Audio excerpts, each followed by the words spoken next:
Let's discuss the installation sequence of shadow profile type 1 with a drywall wall. To install the shadow profile, you first need to build the wall. If your wall has 2 layers of drywall, the first layer should go all the way down to the floor. The second layer of drywall should stop 15 to 30 centimeters above the floor. In other words, we stagger the layers to comply with the entire installation process. We putty the wall and ceiling, fully preparing them for the final finish and painting. Next, we lay the final floor covering, whether it's tile or parquet, it doesn't matter.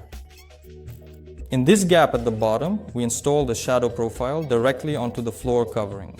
All that's left is to fill this part of the niche.